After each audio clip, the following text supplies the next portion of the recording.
काजी जी तो आपकी पार्टी के हैं, फिर क्या दिक्कत है? मुझे भी टिकट दे, मैं भी चुनाव लड़ूं। और ये उपचुनाव है, इससे ना तो सरकार बनेगी ना बिगड़ेगी। आपको नहीं लगता कि इस तरीके से काजी जी की खिलाफत आप कर रहे हैं? उन्हें लोकसभा की तरफ को चलना चाहिए, जैसा बड़ा चुनाव होता है लोकसभा का। और छोटा उपचुनाव तो मुझ जैसे छोटे कार्यकर्ता को अपने छोटे भाई को लड़ा देना चाहिए उन्हें। राजस्थान वाला जो मुद्दा है ये कई बार उनके चुनाव में उठ जाता है।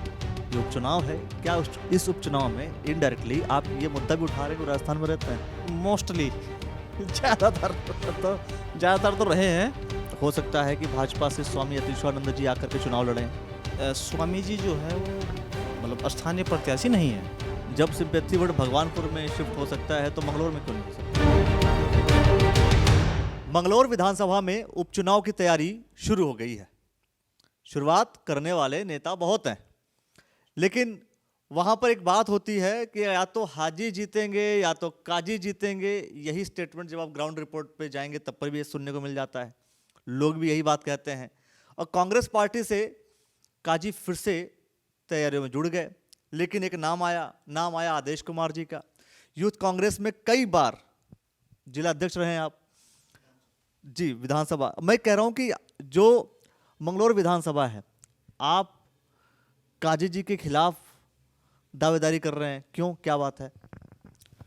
असल में दावेदारी, प्रतिनिधित्व करना लोकतंत्र में सभी चाहते हैं जो लोग राजनीति कर रहे हैं। और लंबे समय से हम लोग मंगलौर में हाजी या काजी को वोट करते आ रहे हैं। तो अब की बार जो है उनका भी दायित्व बनता है कि वो भी छोटे कार्यकर्ताओं को आगे बढ़ाएं और उठाएं, और वो भी अब की बार बड़ा दिल करके हमें वोट करें। अभी तक देखिए, मैं कह रहा हूँ कि भाई हाजी जी तो खैर वो अलग पार्टी के थे, उनकी बात मैं नहीं कर रहा हूँ।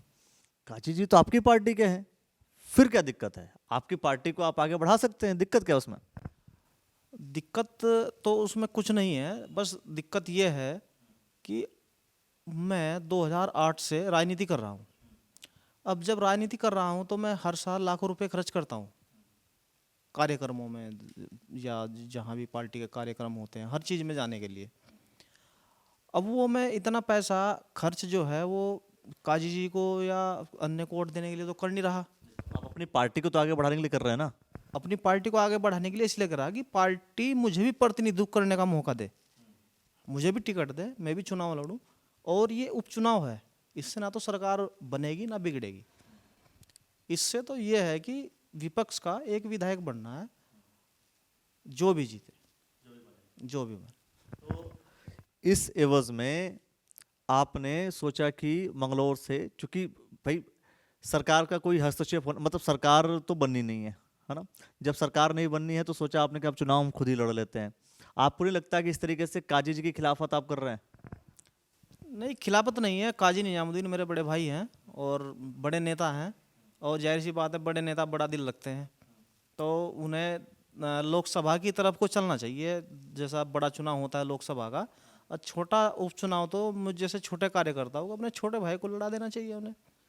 और मैं इसी चीज़ की मांग कर रहा हूँ कि उपचुनाव मुझे लड़ाया जाए, क्योंकि मैं यूथ कांग्रेस की पृष्ठभूमि से आता हूँ, लंबे समय से राजनीति कर रहा हूँ यूथ कांग्रेस की, और कांग्रेस पार्टी का समर्पित कार्यकर्ता हूँ।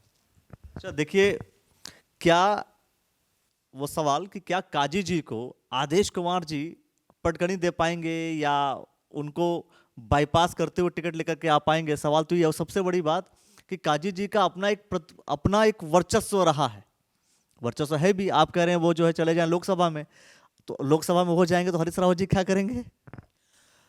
मेरा कहने का मतलब ये है कि इस लोकसभा से नहीं, लोकसभाएं बहुत है पूरे देश में। पूरे देश में लोकसभा है, लेकिन मैं कह रहा हूँ अगर उत्तराखंड की हम बात करें तो 5 लोकसभा है। अब 5 में से किसको हटाना चाहते हैं बताइए? नहीं, वो एक्चुअली क्या है कि वो राष्ट्रीय सचिव भी हैं और वो अन्य प्रदेशों में सह प्रभारी भी रह चुके हैं, जैसे राजस्थान वगैरह, और 1-2 प्रदेश और में रहे हैं। जिम्मेदारी उनके पास उत्तर प्रदेश में भी रही है। और जाहिर सी बात है कि ज़्यादातर जो बाबूजी हैं काजी मोहिउद्दीन जी, बहुत महान नेता, बड़े नेता रहे हैं, बहुत दिल से सम्मान करता हूँ मैं उनका। वो नहीं है इस दुनिया में, वो उत्तर प्रदेश की राजनीति में ही बड़ा चेहरा थे, तो उस चीज़ का फ़ायदा उठाकर वो उत्तर प्रदेश में लोकसभा चुनाव लड़ सकते हैं, कोई दिक्कत नहीं है। लेकिन ये एक छोटा सा उपचुनाव अपने छोटे भाई, छोटे कार्यकर्ताओं को लड़ा सकते हैं। मतलब प्यार से कह रहे हैं कि भाई आप चुनाव ना लड़ो, हमें लड़ा लो। जी बिल्कुल। जी प्यार प्यार से भी और एक मजबूती से भी, क्योंकि ऐसा ना, क्योंकि ग्राउंड लेवल पे यूथ कांग्रेस में और यूथ में अच्छा खासा पैठ जो है वहाँ पे, मैं भी लगभग 15-16 सालों से काम कर रहा हूँ, तो वहाँ पे ग्राउंड मेरी भी है। देहात में आप जाओगे कस्बे से बाहर, और आप कस्बे में भी पूछोगे तो कोई नया नाम नहीं है आदेश कुमार, और आप देहात में भी जाओगे तो भी कोई नया नाम आदेश कुमार नहीं है। और आप अगर काजी निजामुद्दीन से पूछोगे तो भी वो भी बता देंगे कि आदेश कुमार कोई नया नाम नहीं है। काजी निजामुद्दीन से मैं ये सवाल कर लूंगा कि आप आदेश कुमार जी को जानते हैं, नहीं जानते हैं, या नया नाम है या पुराना नाम है। आपने थोड़ी देर पहले बोला कि भाई राजस्थान या और अन्य जगह से भी चुनाव लड़ सकते हैं। राजस्थान वाला जो मुद्दा है ये कई बार उनके चुनाव में उठ जाता है। ये उपचुनाव है, क्या इस उपचुनाव में इनडायरेक्टली आप ये मुद्दा भी उठा रहे हैं कि वो राजस्थान में रहते हैं? मोस्टली ज़्यादातर तो रहे हैं, और मैं समझता हूँ कि इस चीज़ का जो फ़र्क है वो जनता जनार्दन पे पड़ा है। और अब उपचुनाव आया है तो वो थोड़ा अब सक्रिय थोड़ा होने लगे। नहीं सो इससे पहले तो शायद मुझे लगता नहीं कि आपने भी देखा होगा। बड़े भाई हैं मेरे, हालांकि उनकी जगह हम काम करते रहे। ये देखो, जरा स्टाइल देख लो। आदेश कुमार जी का अपना एक स्टाइल है। स्टाइल ये दिख रहा है, वो यहाँ नहीं थे, उनके अब्सेंस में हम काम कर रहे थे, जब हम काम कर रहे थे वोट हमें, टिकट हमें दे दो। जी बिल्कुल, जो काम करता है जाहिर सी बात है रिवॉर्ड मिलना चाहिए उसे। जो देखिए कि आप इनडायरेक्टली अपने ही पार्टी के पूर्व विधायक को या विधायक के ऊपर इल्जाम लगा रहे हैं कि भाई तुम इस विधानसभा में तो नहीं रहते, आप रहते हो राजस्थान में। नहीं, वो वहाँ भी एक्चुअली वो वहाँ भी पार्टी का काम कर रहे थे। मेरा तो ये है कि अगर जो एग्ज़ाम देगा, मैं अगर क्वेश्चन पेपर मैंने सोल्व किया है तो जाहिर सी बात है नंबर भी तो मुझे ही मिलने चाहिए। मैं वो वाली बात कहना चाह रहा क्वेश्चन पेपर काजी जी ने सॉल्व नहीं किया है। हूँ। अभी जब तक राजस्थान का प्रभार था जब तक तो नहीं कर पाए, और अब हड़बड़ाहट में जो है, अब सर्दी चल रही, छमाही पेपर देने के लिए आगे जल्दबाजी में लेकिन एग्जामिनेशन का तरीका देख लो। खैर, मैं ये कह रहा हूँ कि चलिए वो टिकट लेना देना वो तो खैर आपकी पार्टी डिसाइड करेगी, लेकिन आपने जो डिसीजन लिया है, क्या आपके डिसीजन में आपको लगता है कि चूंकि ये कहा जा रहा था कि हो सकता है कि भाजपा से स्वामी अतीश्वरानंद जी आकर के चुनाव लड़ें, और बसपा से अभी तक कोई व्यक्ति डिसाइड नहीं हुआ है, अगर डिसाइड होता है इन केस तो एक जो सिंपैथी वोट है शायद बसपा की तरफ जा सकता है, ऐसे कंडीशन में क्या आदेश कुमार जी ये सीट निकाल पाएंगे? जी बिल्कुल, क्योंकि स्वामी जी जो है वो बाहरी प्रत्याशी हो गए, और बाहरी प्रत्याशी का क्या मतलब है? विधानसभा से बाहर के, मतलब स्थानीय प्रत्याशी नहीं है। और जहाँ तक सिंपैथी वोट है वो शायद मुझे लगता नहीं कि बसपा की तरफ जाएगा। सिंपैथी वोट तो ऑब्वियसली कहीं ना कहीं तो होता ही होता है। जब सिंपैथी वोट भगवानपुर में शिफ्ट हो सकता है तो मंगलौर में क्यों नहीं हो सकता? वहाँ एक अलग परिस्थिति थी, यहाँ पे एक अलग परिस्थिति है। वहाँ पे जिस उपचुनाव को लड़ने के लिए जो सिंपैथी वोट मिलना था वो वोट वहाँ 38,000 है, और जो सिंपैथी वोट यहाँ पे मिलना है कास्टिज्म के हिसाब से, कास्ट वाइज, वो यहाँ पे कुल 12,000 है। वो अंतर है। वो 12,000 वोट जरा बता पाएंगे किनका है, और सिंपैथी वोट वो 12,000 ही क्यों है? वो एक्चुअली क्या है कि जो अंसारी वोट है, तो जाहिर सी बात है आदमी राजनीति में जब राजनीति करता है तो वो जाति बिरादरी के हिसाब से अपना जोड़ तोड़ करता है। तो जो उसका वोट बैंक है अंसारी वोट, वो शायद 10 या 12,000 है मंगलौर में। तो आदमी सबसे पहले उसी को टारगेट करता है कि इतने तो मेरे हैं, और प्लस जो आएंगे वो मेरे प्लस होंगे, और वो अपने जोड़ जाड़ के वो अपने 28-30 कर लेता है कि इतने वहाँ से आएंगे, इतने वहाँ से आएंगे। मैं उस हिसाब से बोल रहा हूँ। भगवानपुर में SC वोट ही 38,000 है, तो वहाँ अलग सब्जेक्ट था। वहाँ तो सिंपैथी वोट की गिनती ही 20-25,000 से शुरू होनी थी। आपका जो कैलकुलेशन है, आपके कैलकुलेशन में आप किस हिसाब से जीत रहे हैं? जबकि जब भी जो पार्टी सत्ता में होती है, अगर उपचुनाव कोई होता है तो वो पार्टी कहीं ना कहीं मतलब मैं समझता हूँ बहुत ज़्यादा मजबूत होती है। आपकी बात बिल्कुल सही है। जो सत्ताधारी पार्टी होती है वो मजबूत तो होती है, लेकिन वो मंगलौर विधानसभा में मजबूत नहीं होगी और ना वो मजबूत ही दिखा पाएगी। ऐसा क्यों? जब मैं कह रहा हूँ कि जब भाई एक बड़े नेता स्वामी अतिश्वरानंद जी अगर आकर के लड़ते हैं, वहीं से मैंने कहा कि और भी कुछ लोग हैं जो जिन्होंने दावेदारी की है, तो आपको नहीं लगता कि बड़ा चेहरा, बड़ा नाम और पार्टी जो ऑलरेडी सत्ता में है, स्टेट में है, सेंटर में भी है? यतीश्वरानंद ओबियसली बीजेपी के बड़े नेता हैं, उस चीज़ को नकारा नहीं जा सकता। लेकिन जो वोटर है वो बहुत होशियार है आज के टाइम में।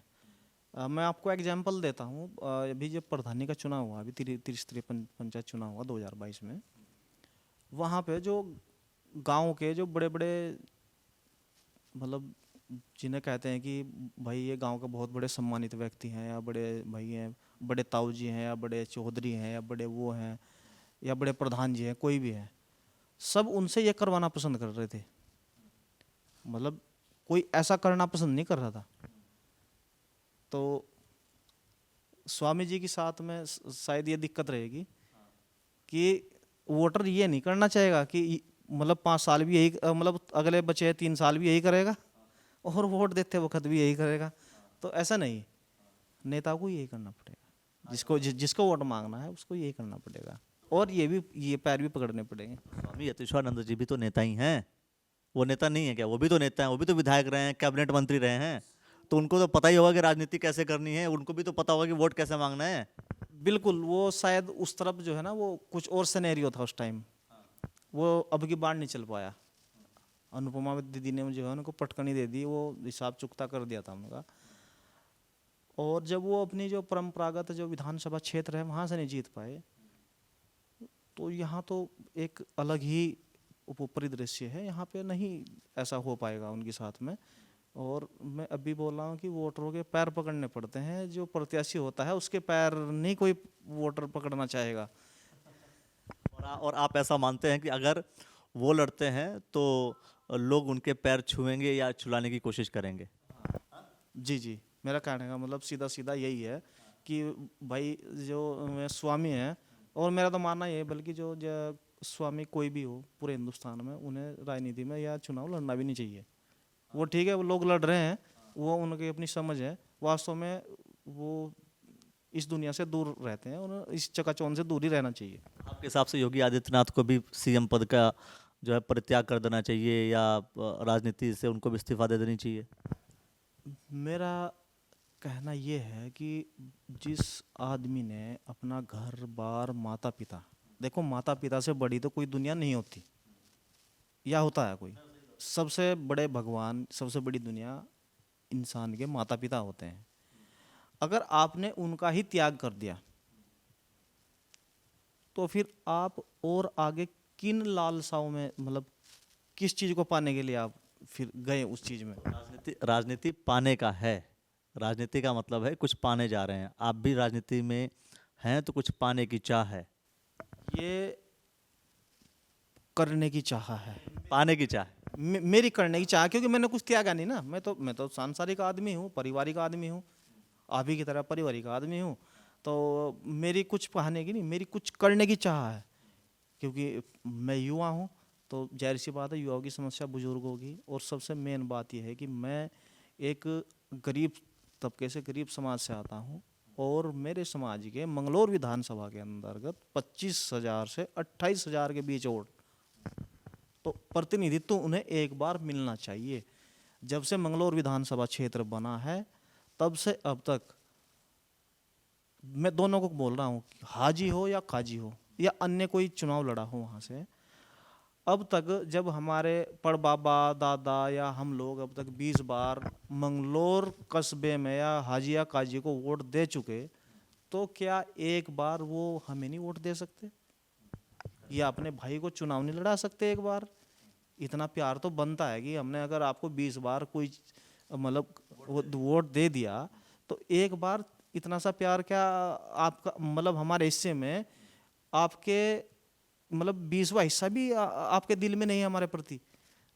मेरा कहने का मतलब ये है, इसलिए मैं आगे बढ़ा, इसलिए टिकट मांग रहा हूँ। टिकट मांग रहे हैं, इन केस देखिए टिकट मांगना अलग चीज़ है, अगर कई बार टिकट देना पार्टियों का काम है या पार्टी का जो शीर्ष नेतृत्व होता है वो तय करता है, टिकट नहीं होता है इन केस, क्या करेंगे फिर? बगावत? देखिए ये चीज़ तो समय पे छोड़ी जाएगी, लेकिन मैंने 2017 में भी टिकट मांगा था, और मैंने 2015 में नई जिला पंचायत में भी मैंने टिकट मांगा था, और 2017 में मैंने विधायक का लिए आवेदन किया था। उस टाइम जो है मास्टर सत्यपाल, जो आजकल बीजेपी में है, वो जिला अध्यक्ष थे, तब भी मैंने आवेदन किया था। और अब की बार मैं जो है दूसरी बार जो है टिकट मांग रहा हूँ विधानसभा का, ये लेकिन ये उपचुनाव के लिए पहली बार मांग रहा हूँ। उपचुनाव जब पहली बार हो रहा है तो उपचुनाव के लिए पहली बार टिकट मांग रहे हैं, लेकिन अब सबसे बड़ी बात, कांग्रेस, चूंकि आपने बार बार, जो मैंने आपका पूरा इन्फॉर्मेशन है कि भाई निर्वाचित अध्यक्ष युवा कांग्रेस कमेटी हमेशा आप बने रहे, 15 से लेकर के मैं देख रहा हूँ 19-20 तक कंटिन्यूसली चल रहा है मामला। इसके बावजूद आपको ये नहीं लग रहा है कि कांग्रेस की कमी क्या रह रही है, कि कांग्रेस की सरकार ही नहीं आ रही है, कांग्रेस को लोग पसंद ही नहीं कर रहे हैं, स्टेट में हो या फिर सेंटर में हो, पार्टी कांग्रेस की नहीं आ रही है, तो मतलब लोग कांग्रेस को स्वीकार नहीं कर रहे हैं क्या? क्या कहेंगे आप? मैं ये कहना चाहूँगा, देखिए कांग्रेस एक विचारधारा है, और ये विचारधारा वो सॉलिड विचारधारा है जिसकी वजह से आप और हम यहाँ पे इंडिपेंडेंट बैठे हैं 1947 से अब तक। वो मुझे एग्जैक्ट बता दीजिए, कौन सी विचारधारा क्या है? वो विचारधारा क्या है?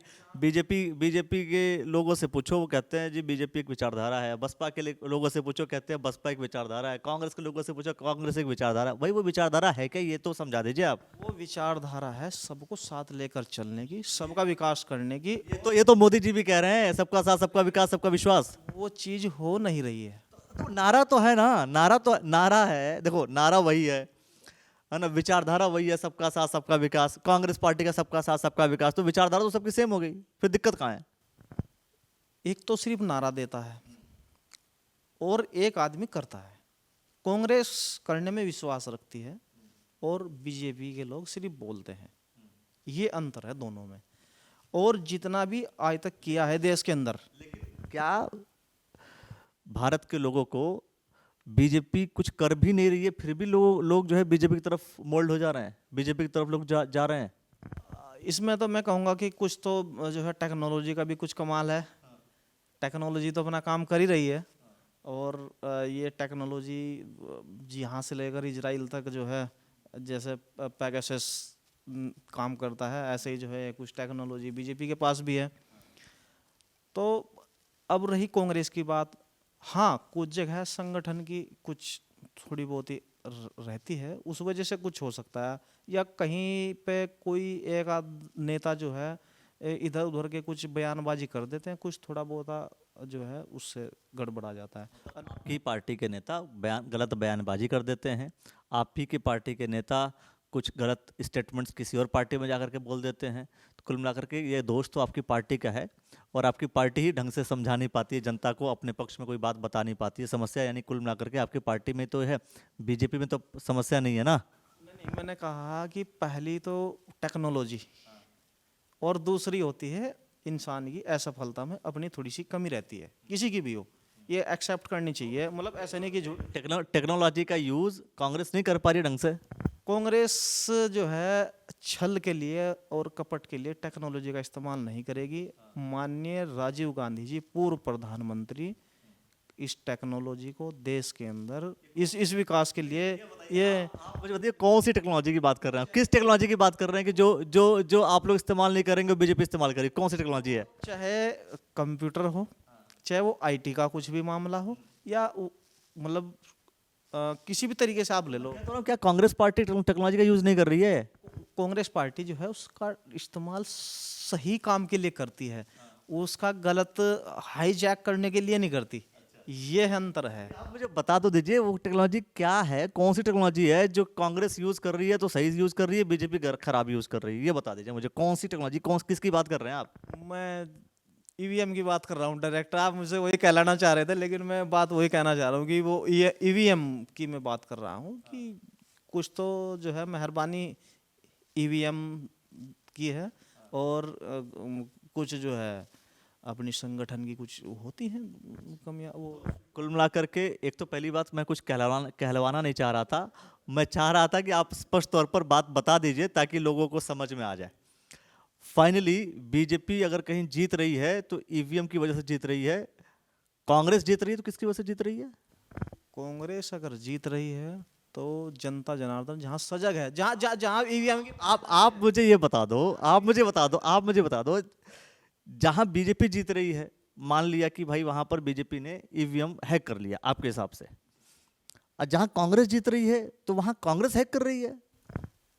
जहाँ पे प्रत्याशी बिल्कुल जागरूक हैं कि जहाँ पे ईवीएम रखा हुआ है कंट्रोल रूम के बाहर टेंट लगा के पड़े हैं, वो तो ठीक है, लेकिन टेंट लगाने के बाद भी बहुत सी जगह क्या होता है, बहुत सी जगह तो ये लोग मशीन भी बदल देते हैं, और बहुत सी जगह और जब वो हैक होनी होती है ना, जब वो एक्टिव होती है वो तभी हैक होती है। जाहिर सी बात है कंट्रोल रूम से तो यही तो मैं बोल रहा हूँ कि जब बीजेपी जीत रही है तो ईवीएम हैक, और कांग्रेस जीत रही तब। ये तो बताइए मुझे कि भाई कांग्रेस अगर हैक ही होती, बीजेपी हैक ही करती, तो कांग्रेस की एक भी सीट कहीं से नहीं निकलती। उसका एक जीता जागता उदाहरण अभी है 2000 जो इसका 23 का चुनाव हुआ है, अभी विधानसभा चुनाव होगा 5 राज्यों में।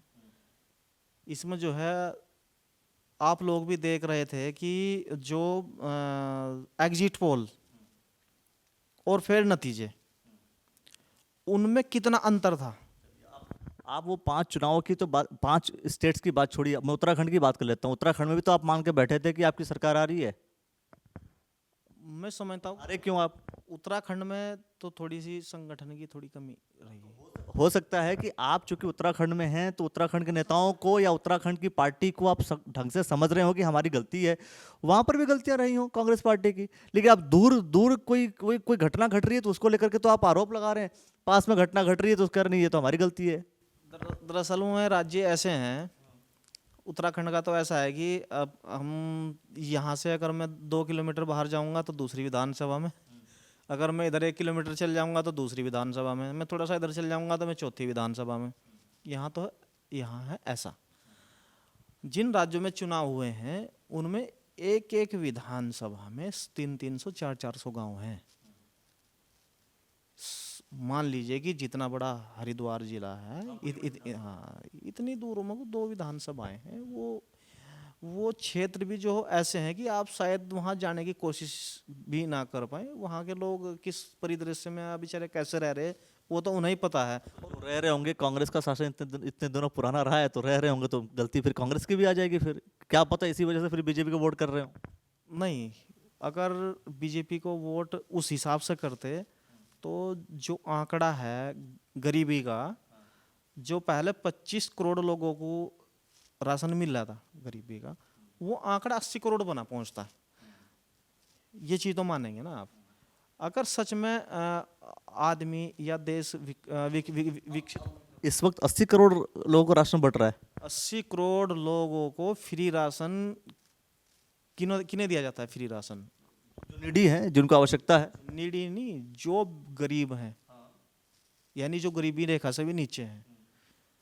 130 करोड़ लोगों का हमारा देश है, उनमें से 80 करोड़ तो गरीब कर दिया इन्होंने, बीजेपी ने। जब कांग्रेस का शासन था तब 25 करोड़ को मिलता था, और अगर कांग्रेस का शासन अब तक होता तो ये 25 करोड़ भी ना बचते। अब तक मुझे लग रहा है कि 2-2.5 करोड़ में ही बढ़ता रहता, और आराम से जो है हर आदमी सक्षम होता। कितने गरीब बचते, कितने नहीं बचते, वो एक अलग बात है, क्योंकि ये तो भविष्य की बात होगी कि भाई ऐसा हुआ होता तो। अब क्या होगा क्या नहीं होगा पता नहीं। फिलहाल मंगलौर से आदेश कुमार जी ताल ठोक रहे हैं कि भाई अब इस उपचुनाव को तो मैं लड़के रहूंगा। इनडायरेक्टली इन्होंने ये भी कह दिया कि अगर टिकट नहीं मिलेगा तो देखा जाएगा, मतलब क्या होगा वो पता नहीं। और काजी जी के खिलाफ तो बिल्कुल ही मुखर होकर के सारी बातें आपने रख दी। नहीं, बिल्कुल काजी जी बड़े भाई हैं, बहुत सम्मान दिल से कर रहा हूँ, बड़े भाई हैं और मैं उनका छोटा भाई हूँ, और वह मौका उन्हें दे ही देना चाहिए। मतलब मैं तो उनके बच्चे के समान हूँ। जब वो अपने बच्चे को राजनीति में आगे कर रहे हैं, भाई उनके पिताजी ने उन्हें आगे किया, अब वे अपने बच्चों को आगे कर रहे हैं, और मैं भी तो उनका छोटा भाई हूँ, एक बार देहात से अपने छोटे भाई को आगे कर दे। बड़े प्यार से काजी जी, अब देखते हैं काजी जी आदेश कुमार जी को मौका देने के लिए आगे आते हैं या नहीं आते हैं, ये भी देखना होगा। फिलहाल मंगलौर को लेकर के क्या आपको लगता है, मंगलौर उपचुनाव में क्या बसपा, कांग्रेस और बीजेपी में से ये कौन सी पार्टी जीतेगी, कौन सी पार्टी ज़्यादा मजबूत हो सकती है? और अगर आदेश कुमार जी चुनाव की तरफ रुख कर रहे हैं, टिकट इन्हें मिलता भी है, नहीं मिलता है, नहीं मिलता है तो क्या होता है, जो कुछ भी होगा वो हम आपको ज़रूर बताएंगे। दोस्तों, आपने जो समय दिया हमें उसके लिए बहुत बहुत धन्यवाद। धन्यवाद। तो दोस्तों, वीडियो को लाइक कर लीजिए, शेयर कर लीजिए, चैनल को सब्सक्राइब कर लीजिए और बने रहिए, देखते रहिए द न्यूज़ नेटवर्क। बहुत बहुत शुक्रिया।